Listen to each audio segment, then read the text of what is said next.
जय हिंद साथियों, स्वागत है आप सभी का आपके अपने यूट्यूब चैनल अभ्यास गंगा में। आज की क्लास में हम हिंदी साहित्य के महत्वपूर्ण प्रश्नों का रिवीजन करेंगे, जो हिंदी की सभी प्रतियोगी परीक्षाओं के लिए महत्वपूर्ण है। तो चलिए क्लास को शुरू करते हैं। क्लास को शुरू करने से पहले यदि आप लोग चैनल पर नए हैं तो चैनल को सब्सक्राइब करके बेल आइकन को प्रेस कर लीजिएगा, जिससे हमारे आने वाले वीडियो के नोटिफिकेशन सबसे पहले आप तक पहुंचे। पहला क्वेश्चन है, मगही किस उपभाषा की बोली है? हमारा ऑप्शन है राजस्थानी हिंदी, पश्चिमी हिंदी, पूर्वी हिंदी या फिर बिहारी हिंदी। राइट आंसर है ऑप्शन डी, बिहारी हिंदी। मगही इनमें से किस उपभाषा की बोली है? तो बिहारी हिंदी की। बिहारी हिंदी की अगर हम बात करें तो बिहारी हिंदी के अंतर्गत कुल 3 बोलियां आती हैं, मगही, मैथिली और भोजपुरी।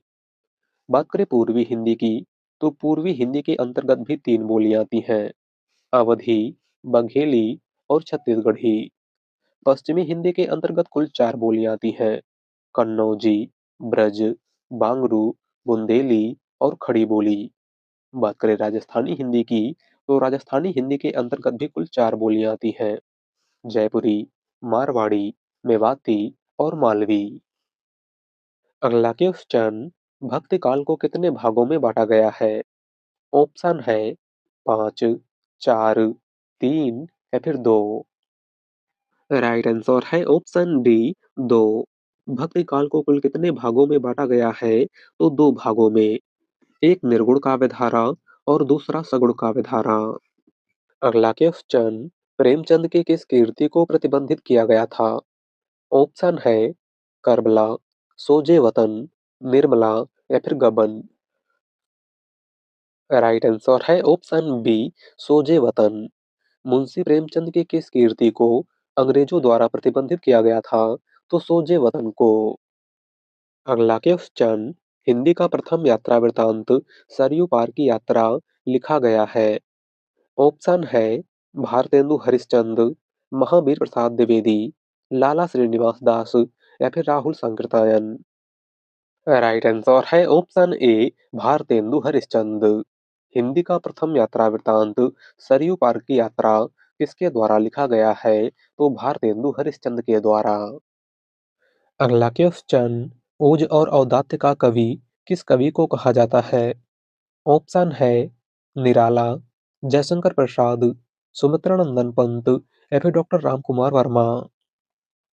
राइट आंसर है ऑप्शन ए, निराला। ओज और औदात्य का कवि इनमें से किस कवि को कहा जाता है? तो सूर्यकांत त्रिपाठी निराला को। अगला क्वेश्चन, एक घूंट एकांकी के लेखक हैं।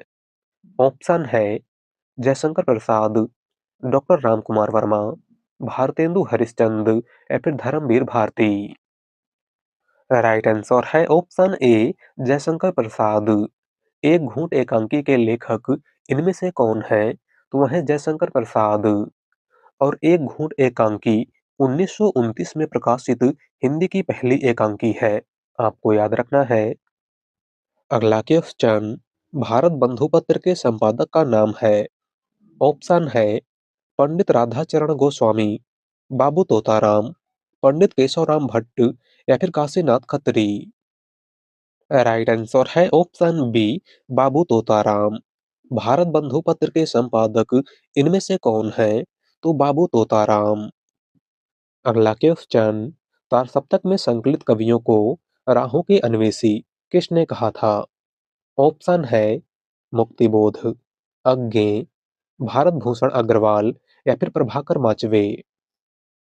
राइट आंसर है ऑप्शन बी, अज्ञे।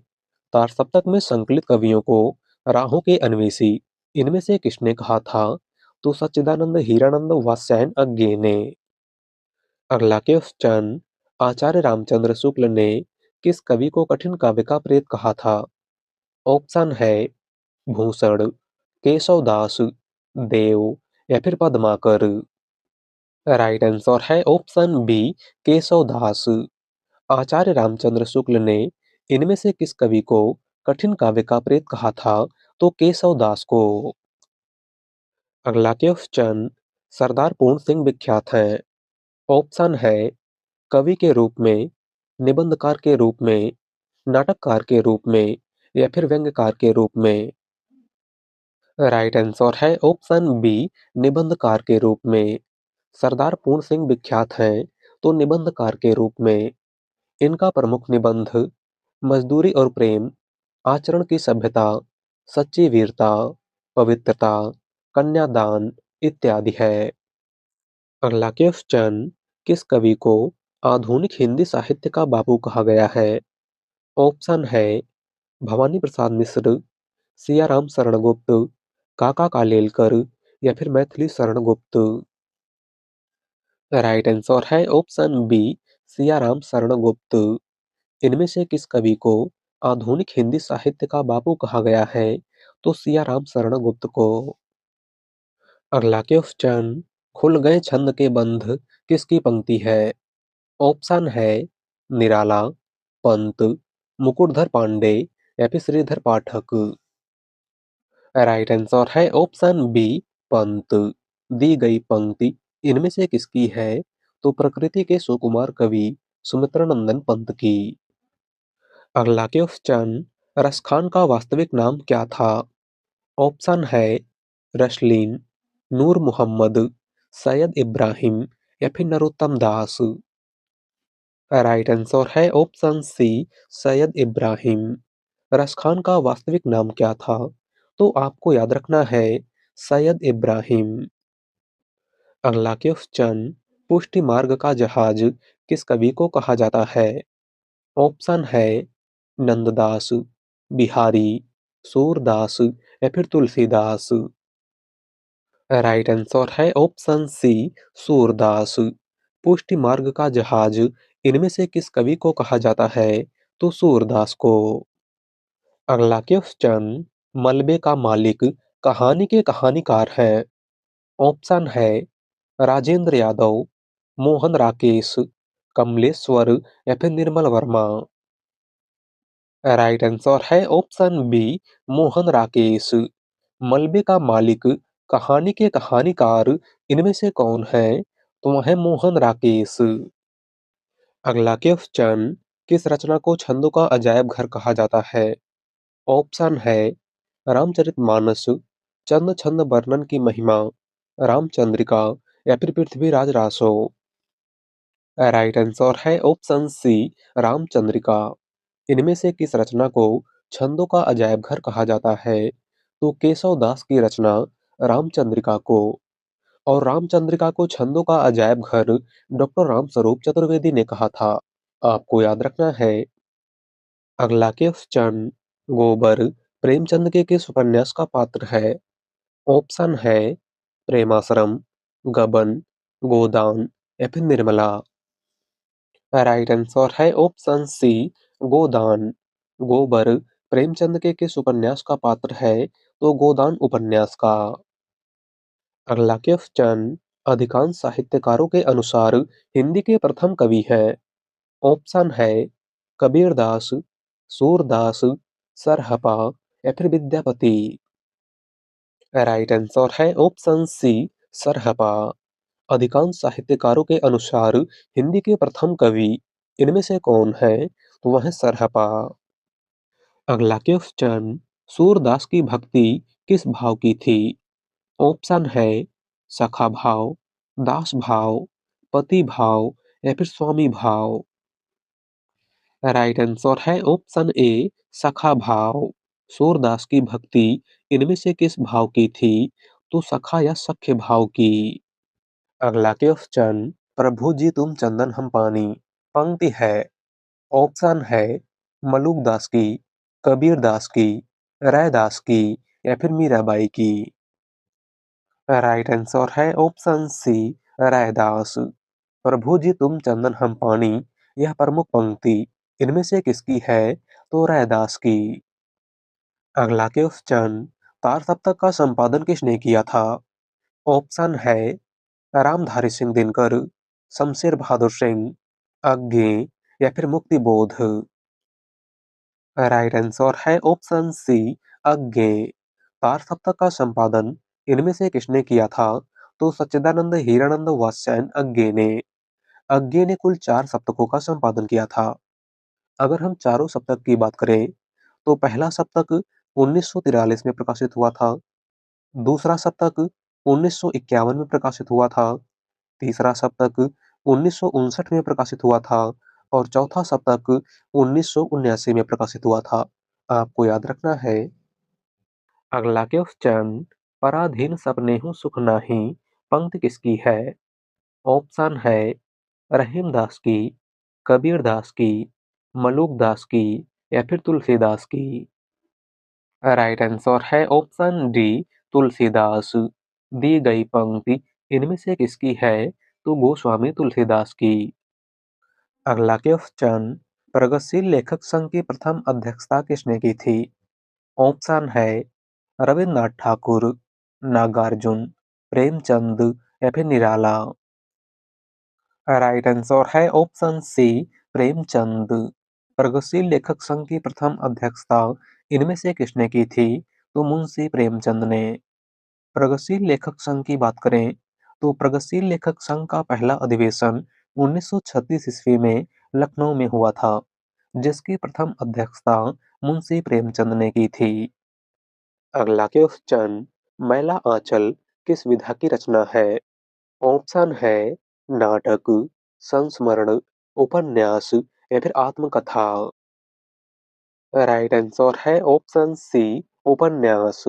मैला आंचल किस विधा की रचना है? तो यह एक आंचलिक उपन्यास है, जिसके लेखक फणीश्वर नाथ रेणु है। कौन है? फणीश्वर नाथ रेणु। और मैला आंचल 1954 में प्रकाशित हिंदी का पहला आंचलिक उपन्यास है। आपको याद रखना है। अगला क्वेश्चन, हिंदी नई चाल में ढली, यह कथन किसका है? ऑप्शन है महावीर प्रसाद द्विवेदी, श्याम सुंदर दास, राधा कृष्ण दास या फिर भारतेंदु हरिश्चंद्र। राइट आंसर है ऑप्शन डी, भारतेंदु हरिश्चंद्र। हिंदी नई चाल में ढली, यह कथन इनमें से किसका है? तो भारतेंदु हरिश्चंद्र का। अगला क्वेश्चन, हिंदी के प्रथम गद्यकार हैं। ऑप्शन है राजा शिव प्रसाद सितारे हिंद, लल्लू लाल, भारतेंदु हरिश्चंद्र या फिर बालकृष्ण भट्ट। राइट आंसर है ऑप्शन बी, लल्लू लाल। हिंदी के प्रथम गद्यकार इनमें से कौन है? तो वह है लल्लू लाल। अगला क्वेश्चन, जन्मेजय का नागयज्ञ के रचनाकार है। ऑप्शन है सूर्यकांत त्रिपाठी निराला, मैथिली शरण गुप्त, सुमित्रा नंदन पंत या फिर जयशंकर प्रसाद। राइट आंसर है ऑप्शन डी, जयशंकर प्रसाद। जन्मेजय का नागयज्ञ के रचनाकार इनमें से कौन है? तो जयशंकर प्रसाद। अगला क्वेश्चन, कबीर किसके समकालीन थे? ऑप्शन है अकबर, बाबर, सिकंदर लोदी या फिर बहलोल लोदी। राइट आंसर है ऑप्शन सी, सिकंदर लोदी। कबीरदास इनमें से किसके समकालीन थे? तो सिकंदर लोदी के। अगला क्वेश्चन, मीराबाई की रचना है। ऑप्शन है नरसिंह जी का मायरा, गंगावतरण, साकेत या फिर दोहावली। राइट आंसर है ऑप्शन ए, नरसिंह जी का मायरा। मीराबाई की रचना इनमें से कौन सी है? तो वह है नरसिंह जी का मायरा। बात करें गंगावतरण की, तो गंगावतरण जगन्नाथ दास रत्नाकर की रचना है। साकेत मैथिली शरणगुप्त की रचना है और दोहावली गोस्वामी तुलसीदास की रचना है। अगला क्वेश्चन, हिंदी का प्रथम दुखांत नाटक कौन सा है? ऑप्शन है अंधेर नगरी, लहरों के राजहंस, रणधीर प्रेम मोहिनी या फिर अंधा युग। राइट आंसर है ऑप्शन सी, रणधीर प्रेम मोहिनी। हिंदी का प्रथम दुखांत नाटक इनमें से कौन सा है? तो वह है रणधीर प्रेम मोहिनी, जिसके लेखक लाला श्रीनिवास दास हैं। कौन है? लाला श्रीनिवास दास। बात करें अंधायुग की, तो अंधायुग धर्मवीर भारती का नाटक है। लहरों के राजहंस मोहन राकेश का नाटक है और अंधेर नगरी भारतेंदु हरिश्चंद्र का नाटक है। अगला क्वेश्चन, अखरावत काव्य कीर्ति के रचयिता कौन है? ऑप्शन है मलिक मोहम्मद जायसी, कुतुबन, मंझन या फिर उस्मान। राइट आंसर है ऑप्शन ए जायसी। अखरावट, पद्मावत, आखिरी कलाम, कहरनामा इत्यादि प्रमुख रचनाएं किसकी हैं? तो मलिक मोहम्मद जायसी की।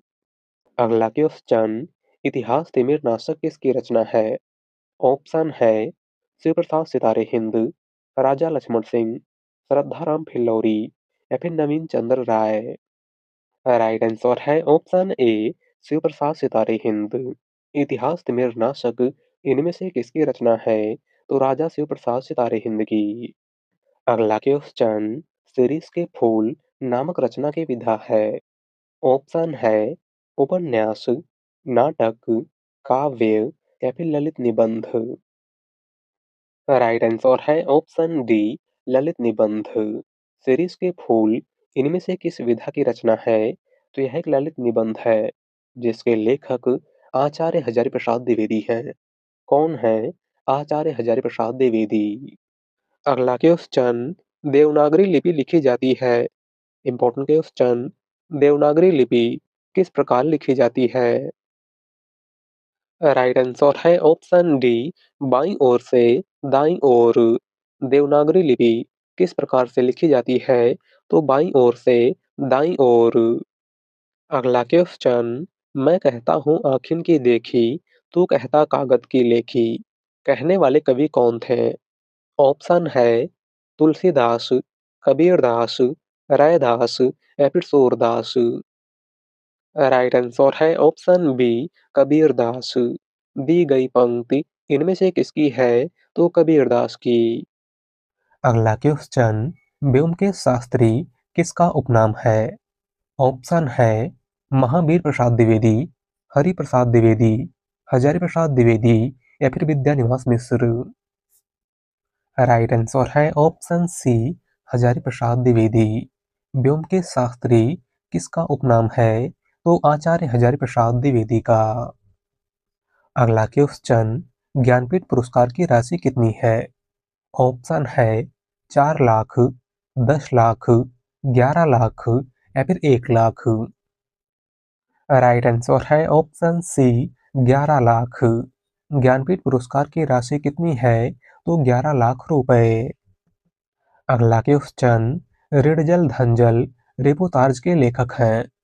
ऑप्शन है मोहन राकेश, फणीश्वर नाथ रेणु, शरद जोशी या फिर हिमांशु जोशी। राइट आंसर है option B Phanishwar Nath Renu. ऋणजल धनजल reportage के लेखक इनमें से कौन है? तो वह है फणीश्वर नाथ रेणु। अगला क्वेश्चन, निम्नलिखित में से कौन सा खंड काव्य राम नरेश त्रिपाठी का नहीं है? ऑप्शन है मिलन, पथिक, नहुस या फिर स्वप्न। राइट आंसर है ऑप्शन सी नहुस। इनमें से कौन सा खंड काव्य राम नरेश त्रिपाठी का नहीं है? तो वह है नहुस। और नहुस भारतेंदु हरिश्चंद्र के पिता गोपाल चंद्र उर्फ गिरधर दास का नाटक है।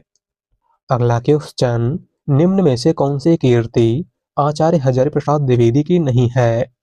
ऑप्शन है हिंदी साहित्य का आलोचनात्मक इतिहास, हिंदी साहित्य की भूमिका, हिंदी साहित्य उद्भव और विकास या फिर हिंदी साहित्य का आदिकाल। इनमें से कौन सी रचना आचार्य हजारी प्रसाद द्विवेदी की नहीं है? राइट आंसर है ऑप्शन ए हिंदी साहित्य का आलोचनात्मक इतिहास। इनमें से कौन सी कीर्ति आचार्य हजारी प्रसाद द्विवेदी की नहीं है? वह हिंदी साहित्य का आलोचनात्मक इतिहास। और हिंदी साहित्य का आलोचनात्मक इतिहास डॉक्टर राम कुमार वर्मा की रचना है। किसकी रचना है? डॉक्टर राम कुमार वर्मा की। अगला क्वेश्चन, चितवन की छाह निबंध संग्रह के रचयिता कौन है? ऑप्शन है बालकृष्ण भट्ट, हरिशंकर परसाई, विद्यानिवास मिश्र या फिर हजारी प्रसाद द्विवेदी। राइट आंसर है ऑप्शन सी विद्यानिवास मिश्र। चितवन की छाह निबंध संग्रह के रचयिता इनमें से कौन है? वह है विद्यानिवास मिश्र। अगला क्वेश्चन, उत्तर प्रदेश सरकार द्वारा सन 1947 ईस्वी में गठित देवनागरी लिपि सुधार समिति के अध्यक्ष थे। ऑप्शन है डॉक्टर धीरेन्द्र वर्मा, संपूर्णानंद, आचार्य नरेंद्र देव या फिर इनमें से कोई नहीं। राइट आंसर है ऑप्शन सी, आचार्य नरेंद्र देव। उत्तर प्रदेश सरकार द्वारा सन 1947 ईस्वी में गठित देवनागरी लिपि सुधार समिति के अध्यक्ष इनमें से कौन थे? तो आचार्य नरेंद्र देव। अगला क्वेश्चन, तुलसीदास चंदन घिसै किसकी रचना है? ऑप्शन है विद्यानिवास मिश्र, हरिशंकर परसाई, कुबेर नाथ राय या फिर इनमें से कोई नहीं। राइट आंसर है ऑप्शन बी, हरिशंकर परसाई। तुलसीदास चंदन घिसै इनमें से किसकी रचना है? तो हरिशंकर परसाई की। अगला क्वेश्चन, एक भारतीय आत्मा किस कवि का उपनाम है? ऑप्शन है सोहनलाल द्विवेदी, रामचरित उपाध्याय, मैथिली शरण गुप्त या फिर माखनलाल चतुर्वेदी। राइट आंसर है ऑप्शन डी, माखनलाल चतुर्वेदी। एक भारतीय आत्मा किस कवि का उपनाम है? तो माखनलाल चतुर्वेदी का। अगला क्वेश्चन, अजगर करे न चाकरी, पंछी करे न काम, दास मलूका कही गए सबके दाता राम, किसकी पंक्ति है? Important question. हमारा ऑप्शन है रहीम दास, तुलसीदास, अग्रदास या फिर मलूक दास। राइट आंसर है ऑप्शन डी, मलूक दास। अजगर करे न चाकरी, पंछी करे न काम, दास मलूका कही गए सबके दाता राम, दी गई पंक्ति इनमें से किसकी है? तो मलूक दास की। अगला क्वेश्चन, राजभाषा आयोग का गठन कब किया गया? Important question. ऑप्शन है 1955, 1965, 1970 या फिर 1980। राइट आंसर है ऑप्शन ए, 1955। राजभाषा आयोग का गठन कब किया गया था? तो 7 जून 1955 ईस्वी को। और राजभाषा आयोग के प्रथम अध्यक्ष बीजी खेर थे, जिनका पूरा नाम बाल गंगाधर खेर है। अगला क्वेश्चन, फोर्ट विलियम कॉलेज की स्थापना कब हुई थी? ऑप्शन है 1910 ईस्वी में, 1800 ईस्वी में, 1802 ईस्वी में या फिर 1790 ईस्वी में। राइट आंसर है ऑप्शन बी, 1800 ईस्वी में। फोर्ट विलियम कॉलेज की स्थापना कब हुई थी? तो 1800 ईस्वी में। और फोर्ट विलियम कॉलेज की स्थापना लॉर्ड वेलेजली ने की थी। किसने की थी? लॉर्ड वेलेजली ने। तो आज की क्लास में बस इतना ही। वीडियो पसंद आई हो तो वीडियो को लाइक कर दीजिएगा। चैनल पर नए हैं तो चैनल को सब्सक्राइब कर लीजिएगा। मिलते हैं एक नए टॉपिक के साथ। धन्यवाद।